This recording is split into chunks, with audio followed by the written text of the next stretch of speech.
Welcome to this explainer. Today, we are incredibly excited to dive into a highly logical, really fascinating framework from the 13th century masterpiece, the Summa Theologica by St. Thomas Aquinas. Together, we're going to use his brilliant, deeply structured mind to basically build a conceptual house of fairness.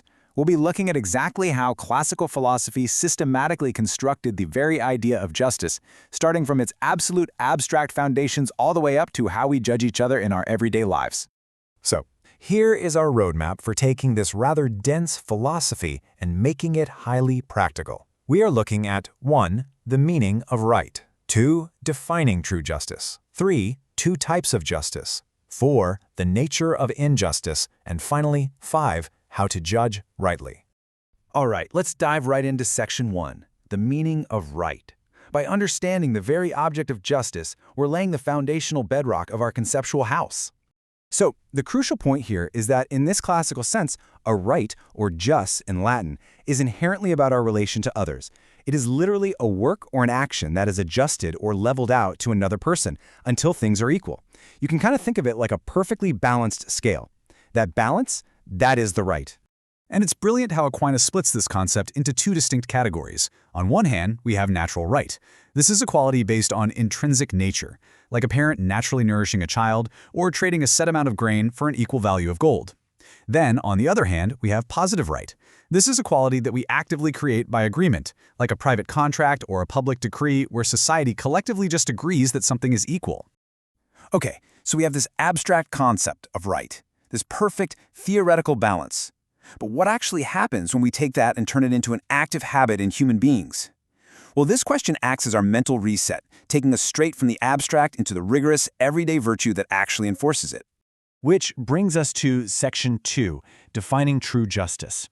Here, we are moving from the object itself to the human action, specifically looking at justice as a habit of the will. You see, justice isn't just some fleeting feeling of wanting to be fair, and it's certainly not just a single good deed. Aquinas defines it as a deeply ingrained habit residing in the will. To actually be considered a virtue, an action has to be voluntary, firm, and stable. You can't just be just when it's convenient for you.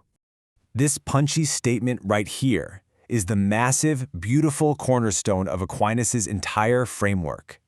Justice is an unwavering, continuous commitment to giving others exactly what they are due. It absolutely requires a constant and perpetual will. You have to always want to observe justice in all matters, no exceptions. And this perfectly highlights a truly fascinating distinction. Justice differs fundamentally from other moral virtues. While virtues like temperance and fortitude are all about mastering your internal passions, your anger, your fears, your desires, justice is strictly about external operations. It is entirely about your actions and your tangible dealings with other people. But wait, human relationships are incredibly complex, right? We have individuals, leaders, entire communities. So we really have to ask, does restoring equality always look exactly the same? Is justice just a simple one-size-fits-all equation? Let's explore that in Section 3, two types of justice. Let's look at the parts of justice and see how Aquinas builds the frame of our conceptual house to handle the sheer complexity of society. Aquinas uses two very precise terms to break this down. First, commutative justice. This orders relations between private individuals, following a strict one-to-one arithmetical proportion. Think of a standard trade or a business contract. Then we have distributive justice. This relates the whole community to its individual parts. When a leader gives out common goods, it follows what he calls a geometrical proportion, distributing things based on a person's station, their merit, or their actual need, rather than just a flat, strict one-to-one ratio. Neutrally applying this logic to punishments, Aquinas points out that a person's station actually alters the real mean of equality. So in his 13th century context, striking a prince is considered a far greater injury to the entire community than striking a private individual. Therefore, it requires a proportionally different punishment to truly restore the balance. So we've seen how to build the robust walls of justice, but now we absolutely must examine the cracks in the foundation by looking at its direct opposite. And that starts with a pretty wild question. Can you actually suffer injustice willingly? Let's dig into that in Section 4, the nature of injustice. Ultimately, this boils down to a fundamental contempt for society. At its core, injustice is an inequality where a person seeks more goods or fewer evils than their due. But it's fascinating how Aquinas separates doing something materially unfair by accident from the grave sin of formally choosing injustice. If you act unfairly out of ignorance or a sudden burst of passion, you've done an unjust thing, sure, but you aren't inherently an unjust person. However, intentionally choosing to act unfairly and actually taking pleasure in that choice, that arises from a corrupt habit. And that is what formally makes you an unjust person. So back to that question about suffering injustice willingly. Objectively applying his strict logic that justice absolutely requires two distinct parties, an agent and a patient, Aquinas concludes you literally cannot formally do an injustice to yourself because your own will is consenting to it.